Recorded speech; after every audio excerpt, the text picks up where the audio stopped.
Today, I'm going to show you how to make and can homemade chicken broth. It's delicious, it's easy, it's way better for you than any of the alternative chicken broths that you can buy from the supermarket, and it's extremely inexpensive to make. So come along and I'll show you how to make it and can it. Now to make homemade chicken broth, you will only need 8 ingredients. Let me show you. Of course, you're going to need chicken as your first ingredient, and you want to make sure that you use fresh chicken and chicken that has bones in it because you want that really healthy bone marrow to be into your broth. Next ingredient is going to be celery, and then carrots, onions, black pepper, bay leaves, garlic, and salt. Now, technically you can use any kind of salt for this. I'm using canning and pickling salt just because I can all the time and I have this on hand, but regular table salt is fine as long as it does not have iodine. You don't want iodine in anything that you're canning. And whenever I make and can anything, I always just use what I have on hand. So today I will be doubling this recipe and I'm using 10 pounds of chicken. And if you're going to be making a big batch of this chicken broth, you're going to need a giant stock pot. This is the one that I use and it holds 7 gallons. I got it a few years ago for my birthday from my mom and I love this thing. I use it for recipes like this chicken stock or for when I'm making my maple syrup. I will have this linked down in the description below. She got it off Amazon and it's awesome. First thing we're gonna do is just throw in all our chicken.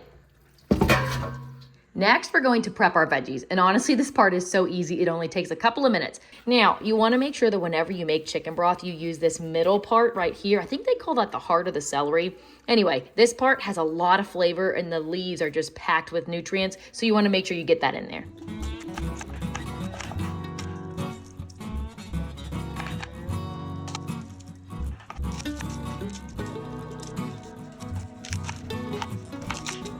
Now we're just throwing in our veggies into our giant pot with all that chicken. Now we're going to add in our bay leaves, black pepper, and salt.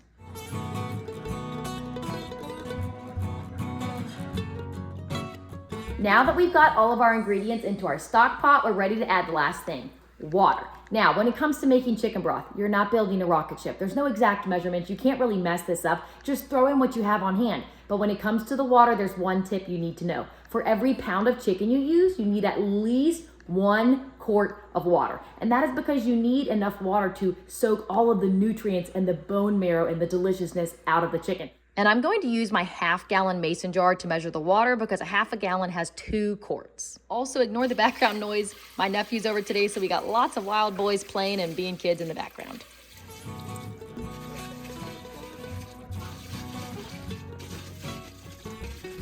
So here we are. I ended up doing 14 quarts of water, so you can kind of see what everything looks like here. Anyway, that's it. That's all you got to do. Throw it all in there. Now we're just going to bring this to a boil and then simmer it for 3 hours. Now, you could also do this in a crock pot or a slow cooker if you prefer. You're just going to do it on low for 8 hours. The reason I do it in this giant stock pot, though, is because none of my crock pots are near this big. I would need to use 4 crock pots to do the amount that I can do in this giant 7-gallon pot. So that's why I prefer to do it in a pot, but you can do it in a crock pot if you want to, especially if you're doing smaller batches. And we have come to a boil. So we're gonna cook this on low, simmering it for 3 hours, and we're gonna stir it really good about every 30 minutes. And you wanna make sure that you cook it covered because if you cook it uncovered over the 3 hours of boiling this, you're gonna lose a lot of your broth. Okay, so now we're gonna strain it out, and all I do is use a mesh colander, and that goes into another big pot. And I know you're gonna laugh, but I use claw clips to hold it on because this is a little bit too small for this pot, and I have had it fall in before. So anyway, that just kind of holds it in place. Also, I let it cool down so it's warm, but it's not boiling anymore. Oh, Lord.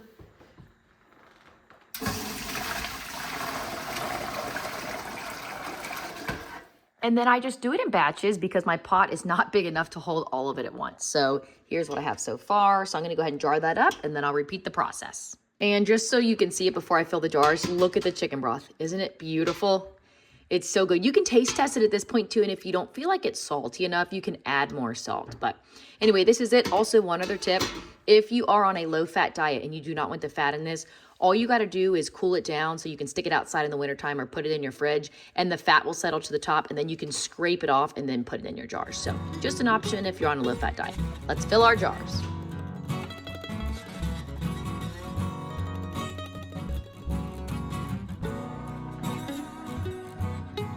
All right, so I got all of the jars filled, and I have another little tip here because you'll notice that some of the jars have a lot of fat and some of the jars have practically no fat.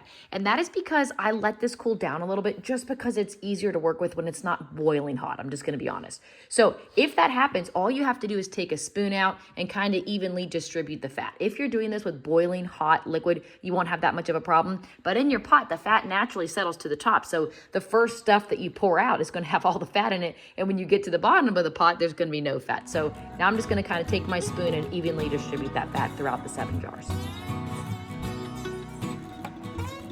That's much better. Now we're just going to wipe those rims, add our lids and bands, and we'll be ready to pressure can. My rims with hot water because I've heard a lot of old people say that if you wipe your rims with vinegar and your jar is going to be sitting there for a few years, sometimes the vinegar can break down that seal. So I try not to use vinegar, but when I'm cooking with meats or anything that has fat, I do wipe it down with vinegar because I just feel like if any of the fat gets left on there and the water doesn't remove it, you will not get a good seal. So anyway, that's why I'm using vinegar today, but you don't normally see me using vinegar. I got my jars in my pressure canner and we are ready to can. It holds 7 quarts or 18 pints. So I got my 7 quarts in there. Let's go ahead and put the lid on and get her cooking. Now, as always, make sure you follow your pressure canner's instructions. I have a 1980s Presto weighted gauge pressure canner, so mine requires venting. So I'm going to bring everything in the pot up to a boil until steam starts to come out of this little spout right there. Now we are venting. See that steam coming up right there? So I have to vent for 10 minutes, so I'm just setting my alarm for 10 minutes. 10 minutes is up, so now I'm going to put on my weight, and we will watch that pressure rise. We need to get it to 10 pounds pressure. And we are at our 10 pounds pressure. So now we're going to process our quarts at 25 minutes. If you're doing pints, it's only 20 minutes. Also, just a quick reminder, don't forget to adjust your pressure based on your elevation. If you are at 1,000 feet of elevation or less, like we are here in Kentucky, you will process at 10 pounds pressure. But the higher elevation you are, the more pressure you will need. All of those grids are online. You can easily find them. And while this batch is cooking, I'm gonna go ahead and strain this out and get the next batch in jars and ready to go.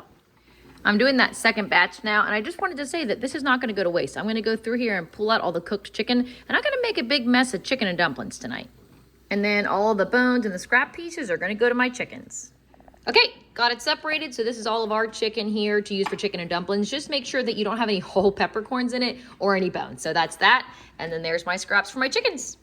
And the timer is up. So I went ahead and turned my heat off, and I'm just going to let this cool down naturally. I'm not gonna take the weight off or do anything. Once it gets down to 0, then I'm safe to go ahead and take my lid off and take my jars out. I just took the lid off and they are done. So let's get them out. First batch is done, and look at how beautiful it is. Also, my boys love this part. When the oil and the water are still kind of like bubbling and boiling on the inside, they're like, it looks like a volcano or a science experiment. But anyway, let me process the rest and we'll see how many jars we get out of the 10 pounds of chicken. And it's done. Look at this. We ended up getting 14 quart-sized jars out of the 10 pounds of chicken. So that's it. If you want to make your own homemade chicken broth from scratch, it's super easy and it tastes so good. Let us know if you have any questions down in the comments below. Otherwise, happy homesteading and happy canning season.